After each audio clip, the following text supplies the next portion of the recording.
friend. Happy Wednesday. Happy sunny Wednesday. I hope you guys can hear me okay. Get up and chat. Let me know where you're watching from and if you can hear me okay. I just needed to get outside. I've been working inside the house all day. I'm at my mom's house. I'm a full-time caregiver for her now, and I needed to see the sunshine. And so I thought I'd step out into the backyard, get some sunshine, and hopefully it's not too windy and you guys can hear me okay. So yeah, get up and chat. Let's have a conversation. I've got a great topic for you today. Today, I'm going to talk to you about how to leverage your professional connections to navigate the equal pay discussion and conversation. Now, here's the thing. Yesterday was equal pay day, and in full transparency, I did not know what that meant when I first started in my career, and actually in the middle of my career too. And so I just really didn't understand. I didn't think it impacted me, didn't think it had anything to do with me. So I pretty much just ignored it until I realized what it actually was and what it meant. And what I've come to realize is that it's a conversation that affects everybody, men and women alike. It affects the economy. But more importantly, there's a root problem about not feeling safe to have some of these conversations. And that's what we're going to talk to today is I'm going to give you a framework, a foundation and a framework that will make these types of conversations easier for you to be able to have and for you to feel more confident and safe to have them. Because that was something that was really missing that I desperately was looking forward to. So what does that look like? And wait a minute, what if we've never connected yet? Let me introduce myself. I'm Laura Morlando, and I am the Stress Commando, and I am the founder and CEO of Down and Dirty Networking. What is Down and Dirty Networking? We are a 100% online networking community that is founded and focused 100% on relational networking. There are no 30-second commercials or sales pitches. It is all about building lasting and authentic relationships by having meaningful conversations to learn from and about people. And that ties in to our topic. So the foundation that you're going to want to have when you're having these discussions for equal pay is making sure you're leaning into relational networking. So I'm going to share a story, and then I'm going to give you what the foundation is. So first story is I thought equal pay was only for those that worked in corporate. And though, yes, it does affect people that work in corporate, it affects entrepreneurs as well. And so what equal pay is basically saying, and what yesterday represented, was in the United States, how far women had to work into the new year to make the same amount of money as men did for working the same job they did in 2023. So let's just use an easy math example. So for a gentleman doing job A, they would work 12 months to earn their dollar. Women doing the exact same job would have to work all of 2023 and January of 2024, February of 2024, and up until March, which was yesterday, March 12th, they would have to work 2.5 months almost extra to make that same $1 doing the same job. That's not okay. But here's the thing, when you look at the math for entrepreneurs and the types of bids that they get, the types of contracts that are awarded to them, the types of funding that are awarded to them, it's the same amount of gap. Loan gap and pay gap exists for entrepreneurs. Now, when I heard this, I didn't believe it. I was like, really? And I started looking into it a little bit more, especially as I served as the national board for the American Business Women's Association. And I definitely got passionate about it when I served on the board of the American Business Women's Foundation, which was focused on talking about equity and equal pay for women and workplace issues. And that's where I really tapped into learning a whole lot more about how this impacts you as a corporate professional, as an entrepreneur, but then how does it impact the economy as a whole? All right, so let's talk about what this has to do with networking. So first and foremost, there's two types of networking. There's traditional networking, which is, hi, my name is, exchange business cards or LinkedIn connections or what have you. And typically there's an ask to buy my stuff. There's an expectation that a transaction will occur, whether it's transacting for leads or for sales or for connections, or maybe you're schmoozing for a job or a promotion or an assignment for a special project. It can happen externally, but internally within a company as well. And so that is the typical understanding of networking, is more of that traditional transactional type. Now, I have found there's another way, and I call it relational networking. And I gave you the definition a little bit earlier, and it's a definition I have founded through, oh gosh, it's probably been almost 19 years now. But the definition is this: having meaningful conversations to learn from and about someone to build lasting and authentic relationships. When you really lean into relational networking, you have a safe space to have conversations. And one of the things that was lacking for me, and I did a post about this yesterday, so you can go back and find it on my LinkedIn profile. But the post was simply this. I was told you never talked about your pay. You would get fired. So you just never discussed it. And two, I was also told that women didn't support women, that they were catty. And though there were some instances that I experienced that, in general, that was false. And for all I know, people were telling me that just to hold me back. But what it did is it kept me guarded and it kept me silent. That's not okay. And what happens is you end up being really isolated and feeling like you're on an island of alone. And as founder and CEO of Down and Dirty Networking, I want you to never feel like you're on the island of alone. It's why I founded this community. It is your life raft, your ever, always a present life raft to get off the island of alone.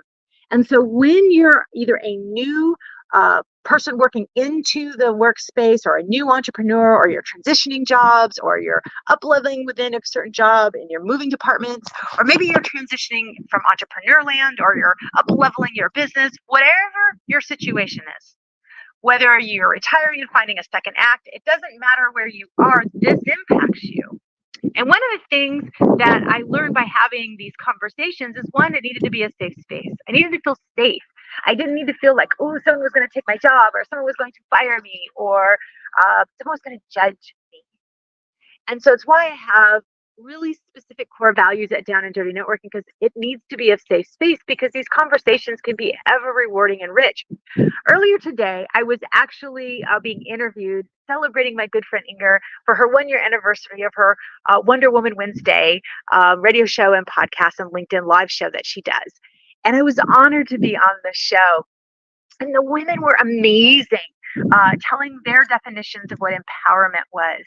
And that's a word you hear often associated with equal pay. Hey, I see people watching live. Hey, it's good to see you. And I wanted to share some of the definitions with you of what empowerment is, because it does relate to this conversation. So first and foremost, I really love what Diane Beyer said. She says, you need to be the main character in your own movie. Isn't that wonderful? And then I think someone built on that and said, you need to make sure that your surrounding cast are great supporting actors. I wholeheartedly agree with that. And if you are networking in a relational mindset, if you are looking to actually connect with people meaningfully, that's exactly what's going to happen. So the foundation for having these conversations is relational networking. The framework is simple. It's the 3 pillars we use in our mission statement for Down and Dirty Networking. Co-elevate, collaborate, connect. Co-elevate, collaborate, connect. When you lean in and treat everybody like they're your best friend, and you co-elevate them, free of feeling guilty or guarded like maybe I would have early on, and you just celebrate the success of what they're going through, or the ideas that they have, or whatever they're sharing, it creates this safe space to get very genuine and authentic. And that is where the conversations transition and transform from being superficial and transactional to being meaningful, just like they did earlier today. And I love what Alejandra had said. She says, you really need to have belief in self, and you need to feel confident and capable. But if you're on an island of alone, you're not going to feel capable. You're not going to feel confident. And if you do, fantastic. I never did. That's never been my experience. When I felt isolated, when I've seen other members of Down and Dirty Networking, or any of my clients, my marketing clients, or anyone else in my other communities, island of alone is not where they're feeling confident at all. They're second guessing everything, and they're not believing in themselves. And I love what Christine Smith said. She says, empowerment is something you have to give and receive. You give it to other people by listening to them, by giving of your time. You have to be open to receiving it when someone's pouring into you. It's a two-way conversation, hence the word co-elevate. You elevate others, they elevate you. It is, I mean, we've heard the win-win, but that's not what this is. It's a whole nother level, whole nother echelon of conversation. So when you co-elevate, that's number one. Number two, so from co-elevate, you're going to collaborate. And often the collaboration is going to be all about ideas. And that's what I loved what Rochelle had said. She goes, empowerment is sharing experiences and equipping others. Sure, I needed to be equipped with how to negotiate and do other things, but I needed someone to believe in me, but also I needed someone to share their experience that I knew I was not alone. Not only was I not on the island of alone, I was the only one going through what I have gone through, feeling what I'm feeling. And that was what I was missing. And when you can have a safe space to have these conversations, this is where you can learn different things. And in hindsight, man, the conversations I had, once I was out of corporate America, they could have been so helpful for me. Or my pod coach in my mastermind, she's a business coach, and I hear some of the things she's telling other women who are in corporate. And I was like, I could have used this. And it's why I love to give to like my high school interns or anybody else that could really benefit from this. Hey, I see LinkedIn on there. Says, well, hello, wonderful friend. And it's not telling me who you are. So we're obviously wonderful friends. So hello, good to see you. I'll go back into LinkedIn and find out who you are because I'm sure it says there. But I'm not seeing it here on the Talk Studio platform. So forgive me, but I'm glad you're here. I'm so glad you're here. Let me know what you're thinking about this. If you agree with what empowerment is and the importance of having relational conversations, especially as it relates to equal pay for women. In the post that I did yesterday, one of my good friends from high school sent me the longest message, private message, and just told me how this really touched, a nerve with him. And it just started a conversation, and I'm so excited. We're going to be private messaging back and forth. And that's precisely the point. I got to learn his experience. He totally believes equal pay should be a no-brainer, but he shared what his wife has gone through. And I really appreciated the perspective and, more importantly, his awareness of it and how he wants to be part of the advocate for change. And that's one of the things I loved learning when I was in the American Business Women's Foundation, were the men that were advocates, the men that were creating the culture. Instead of saying, hey, women, this is what you need to do, this is a you problem, it became a we together change it, that co-elevate. And I really loved that. And so we could collaborate on thought and discussion. And I just love that. Oh, hey, LinkedIn friend, it's Andrew. Hello, Andrew. It's good to see you. I missed you. Andrew is the host of an amazing podcast. So if you want to check it out, let me know. Drop a word, podcast, and I will send you the link. It's a really, really good podcast. All right, so back to the conversations. So I also love what, let me see if I can find it. I love what Megan said earlier today. What she said earlier today was you want to make sure you're authentic and genuine. And up until recently, I have to say, I hadn't really looked into the definitions of both of those words. I thought maybe they were interchangeable, and they aren't. Authentic is being you, authentically you. Genuine is caring about the other person. So I could be authentically bold and not be genuine and just run right over you in my boldness. Or I could be authentically bold and deliver it in a way that truly cares about you, being genuine about you doing well, genuine about elevating you, and about your outcome and results. So when you tie together authentic and genuine, that's the magic recipe. So I applaud Megan for bringing that one up. I totally agree with that. And I think those are the discussions that we need to have. I remember thinking that I always needed to be subservient. As a female, I was told I was the wrong gender, I was too young at the time, and I was the wrong minority. Point blank told that. And so I just sat in the background and I put my head down and I kept moving forward. And I never really spoke up or asked for what I wanted or needed. I just kind of assumed it would be given to me because that was the generation that my father and my mom were from, and that's what they told me. That's not the case. Hasn't been the case for many years. So I quickly learned this was, though well-intended advice, no longer worked. Now, once I started having conversations in a safe space, in this relational networking environment about equal pay, that's when I realized how to better negotiate, how to better value what I have. What does that need to look like? What money am I leaving on the table? But beyond that, I love what I think it's Kerchak is her last name that has this quote. She says, you don't fix the woman, you fix the system, you fix the culture. I totally agree. And it's why I built a culture that I wanted, the one that I was missing.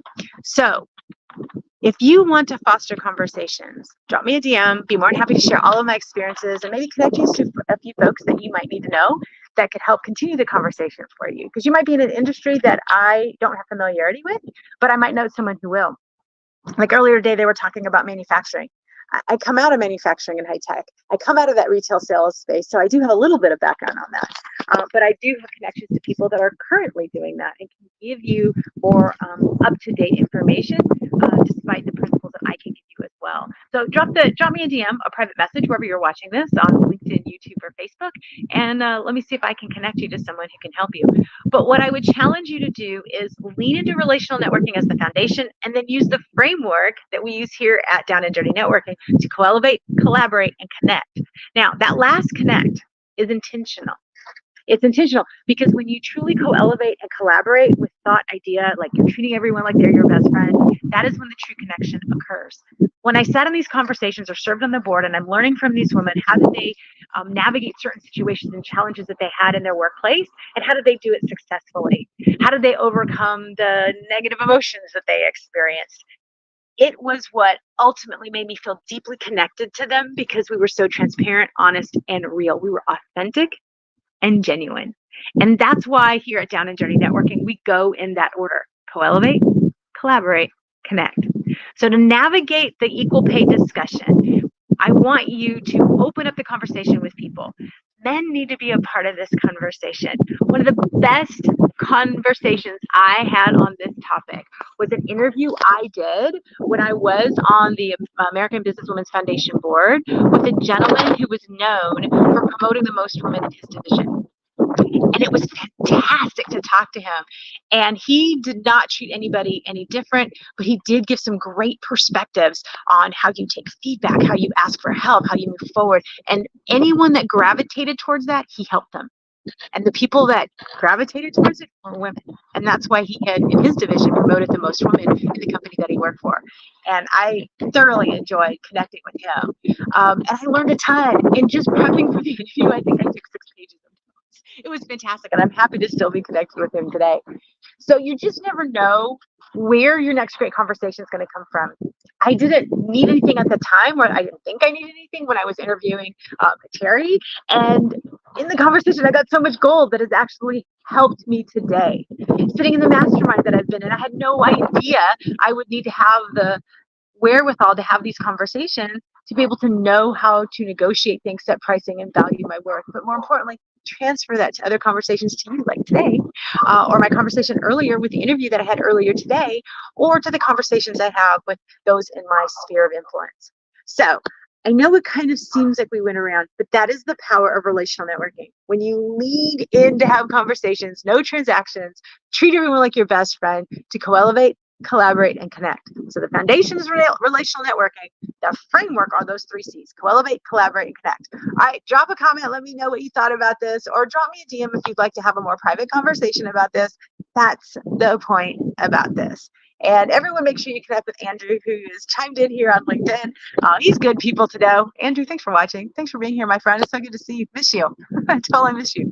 And stay tuned for more videos. I go live every Wednesday afternoon, sometime between 3:30 and 5:30 p.m. Central Standard Time, depending on what my caregiving schedule is. And we have these discussions on topics that will really help you skyrocket your career, your reputational capital, your business, by leveraging what we do in Down and Dirty Networking, so that you can network stress-free and have more meaningful conversations to build authentic and lasting relationships.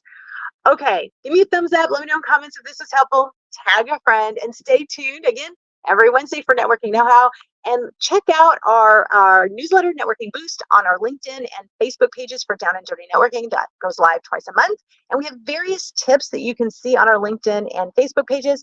Or if you'd love to just dive in and dig into some free networking tips to where you can elevate, if you are on a transactional networking, but you want to elevate it in the relationship, kind of have a relational networking mindset, but you're still in the transactional space, or if you want to just 100% do relational networking, go to the Down and Dirty Networking YouTube page, and you will find curated playlists based on topics, whether you're a student, you're an introvert, doesn't matter. We've got topics all up there for you that will help you navigate networking more stress-free, so you can connect in a more meaningful way. All right, Andrew, thanks again. Thanks everyone else that I see you watching. And if you're watching on replay, thank you so much. I appreciate you being here and enjoying the win and getting some sunshine with me. All right, bye for now, and I'll see you next week for Networking Know-How. And until then, happy networking.